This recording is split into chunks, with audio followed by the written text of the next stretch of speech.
कभी सोचा है कि एक अच्छी डरावनी कहानी में ऐसी क्या बात होती है? मतलब आखिर वो क्या चीज़ है जो एक कहानी को इतना खौफनाक बना देती है कि डर लगने लगे? तो चलिए, आज इसी कहानी के हर एक हिस्से को खोलकर देखते हैं कि कैसे लेखक तनाव, रहस्य और डर का एक पूरा जाल बुनता है। ठीक है, शुरू करते हैं। एक सवाल है, सोचिए, एक एकदम अंधेरी और तूफानी रात हो और कोई रास्ता भटक गया हो, तभी कोई अजनबी मदद के लिए हाथ बढ़ाए तो क्या उस पर भरोसा करना चाहिए? बस यही मुश्किल सवाल हमारी कहानी के किरदार रघु के सामने खड़ा है। तो कहानी शुरू होती है रघु से, एक अकेला मुसाफिर जो एक बहुत ही भयानक तूफान में फंस गया है, अपनी मंजिल से मीलों दूर और पूरी तरह से बेबस। लेकिन उसे ये बिल्कुल अंदाजा नहीं है कि जिस डर का वो सामना करने वाला है, उसकी शुरुआत तो हो चुकी है। देखिए, रघु कोई हीरो या कोई खास इंसान नहीं है। वो तो एक आम आदमी है जो बस घर पहुंचना चाहता है, और किस्मत उसे एक ऐसी हालत में डाल देती है जहां वो अकेला है, लाचार है और पूरी तरह से असुरक्षित। यही बात कि वो इतना आम है, कहानी को और भी ज्यादा डरावना बना देती है, क्योंकि उसकी जगह कोई भी हो सकता था। अब जरा इस बात पे गौर कीजिए कि कहानीकार कैसे पूरा माहौल तैयार कर रहा है। राख जैसा आसमान, थमी हुई हवा, ये सिर्फ लफ्ज नहीं है, ये एक ऐसी तस्वीर बना रहे हैं जिससे साफ लग रहा है कि कुछ बहुत बुरा होने वाला है। एक अजीब सा अकेलापन और आने वाले खतरे का एहसास। और बस ठीक उसी पल जब लगता है कि अब कुछ नहीं हो सकता, अंधेरे से एक आवाज आती है। रतन का आना एक उम्मीद जैसा लगता है ना? लेकिन इतनी रात में, तूफान में, इस तरह अचानक से कौन है ये आदमी और यहाँ कर क्या रहा है? और ये है पहला बड़ा सुराग कि यहाँ कुछ ठीक नहीं है। रघु जैसे ही रतन के पीछे चलता है, उसे एक अजीब सी जलने की गंध आती है। देखिए, ये एक छोटी सी डिटेल है, लेकिन असली डर अक्सर ऐसी छोटी छोटी चीजों में ही छिपा होता है। ये आने वाले खौफ की पहली चेतावनी थी। तो चलिए अब कहानी के अगले हिस्से में बढ़ते हैं। रघु को थोड़ी देर के लिए एक पनाहगाह तो मिल जाती है, एक चाय की दुकान। लेकिन जिसे वो महफूज समझ रहा है, वो जगह धीरे धीरे अपना असली रंग दिखाना शुरू करती है, और हर पल के साथ तनाव बढ़ता जाता है। सबसे पहली चीज जो रघु को अजीब लगती है, वो है लैंप के लौ। सोचिए, बाहर इतना जबरदस्त तूफान है, हवा चल रही है, और झोपड़ी के अंदर उस लैंप की आग बिल्कुल स्थिर है, जरा भी नहीं हिल रही। ये तो मुमकिन ही नहीं है ना। ये एक ऐसी शांति है जो शांत नहीं बल्कि और डरा रही है। और ये सवाल सिर्फ रघु के दिमाग में नहीं उठता, सुनने वाले के दिमाग में भी आता है कि इतनी तूफान में ऐसा कैसे हो सकता है? क्या जो हो रहा है वो सच है, या रघु किसी बुरे सपने में फंस गया है?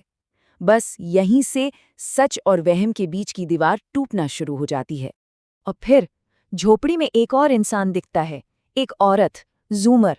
लेकिन इससे सुकून नहीं मिलता, बल्कि तनाव और बढ़ जाता है। क्यों? क्योंकि उसकी गर्दन पर एक गहरा खून से सना घाव है, एक ऐसा घाव जिसे देखकर अनदेखा करना नामुमकिन है। अब रतन का रिएक्शन देखिए।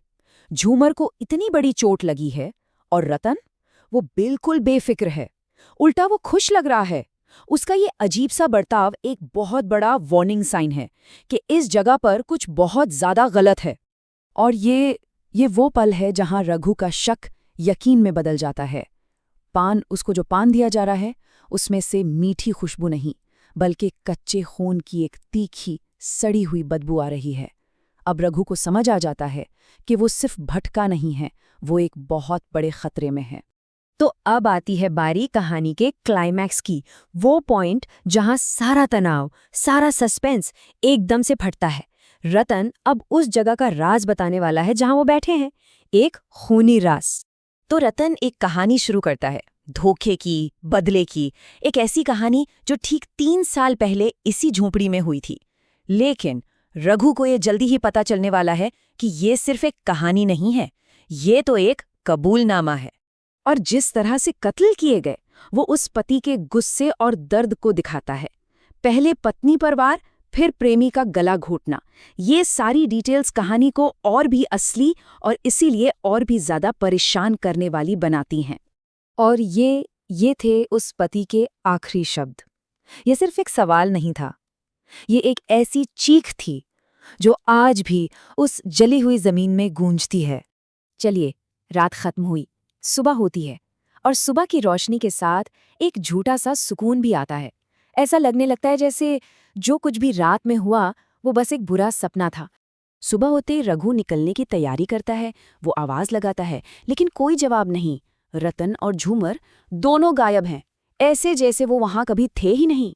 और ठीक जब लगता है कि चलो बच गया, सब खत्म हुआ, तभी कहानी में एक और मोड़ आता है। रघु से एक छोटी सी गलती हो जाती है।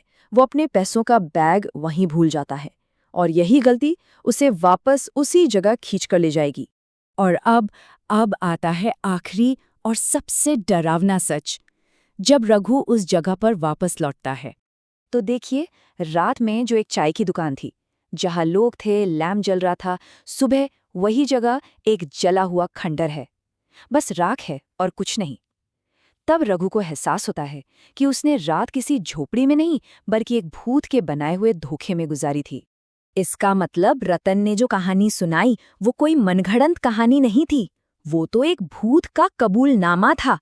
रतन कोई अनजान आदमी नहीं, वो वही पति था जो 3 साल पहले यहां मर चुका था।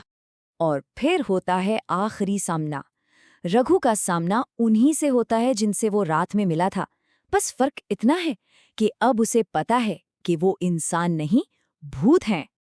और कहानी खत्म होती है इन आखिरी खौफनाक शब्दों पर। एक सवाल जिसका कोई जवाब नहीं है, बस एक डर है जो पीछे रह जाता है कि क्या रघु उस जगह से कभी निकल पाया। ये एक ऐसा सवाल है जिसका जवाब शायद हमेशा एक राज ही रहेगा।